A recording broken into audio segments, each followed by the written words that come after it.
Hello everyone, this is Victor from the Modern Gaffa, and here is my first ever monthly favorites video for March 2017. So there weren't really any major events or places that we went to or traveling type things in March, except for the Pittsburgh Retro Gaming Convention, which is what my last video was on. Since this is my first one of these, I'm still figuring out how I'm going to do them going forward. Katrina thinks I should do break it down into categories, but I kind of want to try ranking them, so we'll see how it works. So today I just have 5 things to talk about from March, and number 5 is...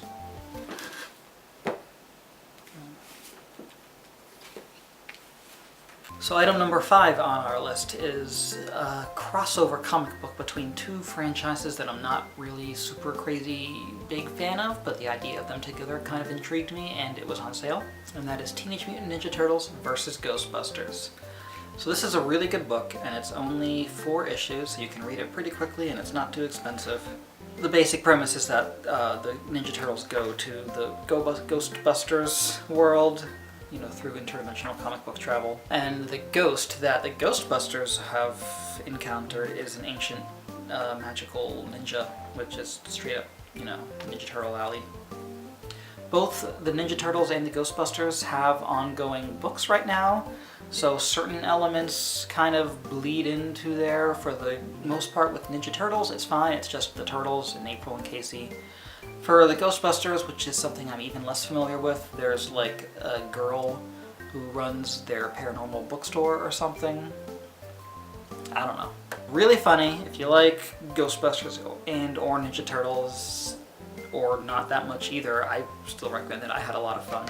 Number 4 is Hunter x Hunter Volume 3. So Hunter x Hunter is the only ongoing manga series that I regularly buy, which is great because there's only been 1 volume every 25 years since 2009. The author is known for going on crazy long hiatuses, and then he'll make a big announcement that he's back, and then he'll write 20 chapters, and then he'll be gone again for 3 years, and there's rumors that it's because he's who cares about rumors. Volume 33 is the first real step into the Dark Continent storyline, which is where we learn that the Hunter universe is really just a tiny piece of a bigger world that's outside, and that world is the Dark Continent, and we're just kind of in a tiny lake, not really a massive ocean. And so a bunch of characters are mounting an expedition to the Dark Continent because of crazy reasons that are really Hunter x Hunter-y. This is a really good volume for fans of Kurapika and Leorio because they've been kind of absent for the last major story arc, and Gon, or Gon, however you say it, appears to be taking a step back in the Dark Continent storyline, so if you're a fan of Leorio and Kurapika, you're really going to love the way this story is going.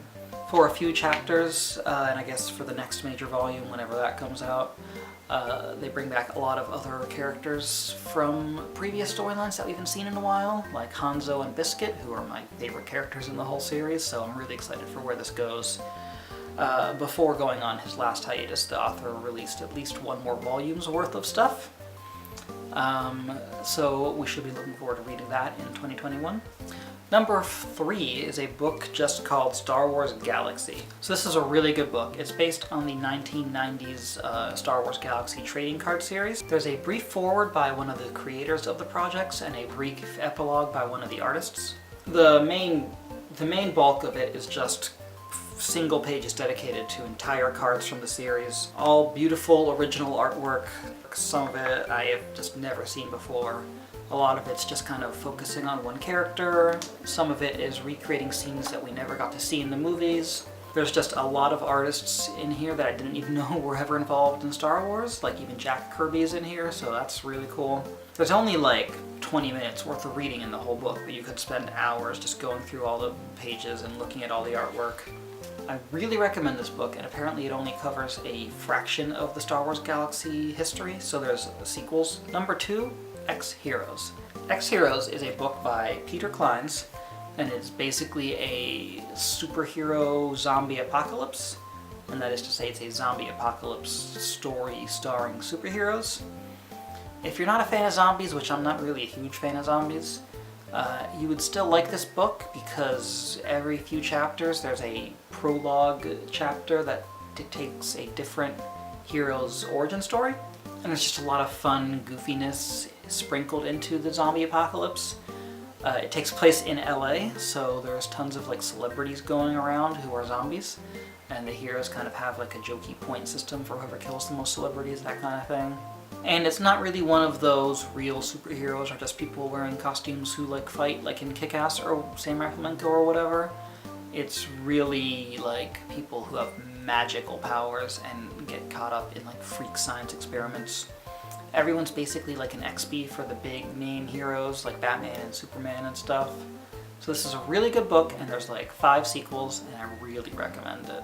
Number 1 is the Power Rangers movie. I already did a full review of this on the site, but I just want to talk about like the experience, because seeing the movie and enjoying it was one thing, but it really just, I was not expecting to like it as much as I did or at all, so going to see it was just such an amazing experience.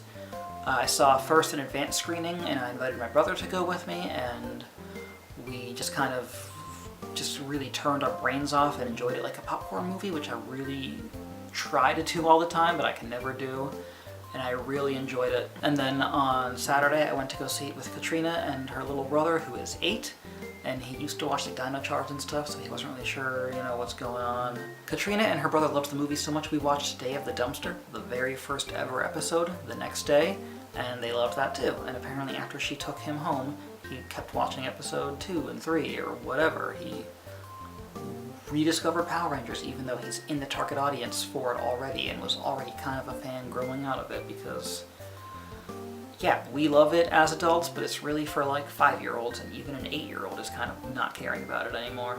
It was a really exciting time to just be a part of the fandom again. I got out of things during Dino Charge. Dino Charge was great, but I just didn't really have much to say about it in the community, and Super Sentai was kind of lame for like 3 years in a row. So it's just great that Power Rangers is so good right now, and I just love, even if I don't like the way the suits look, or the Zords, or the Megazord, or Zordon, or Alpha, or Rita, or Goldar, just the emotion and the characters behind the story really just made up for all of that. So I loved the movie. I was not expecting to like it at all. I thought I was gonna hate it. I thought it was gonna be a train wreck, but I loved it. So that's March. I already have 2 boxes of stuff to spend April reading and watching, and I also have to get married next month, so we'll see how April goes.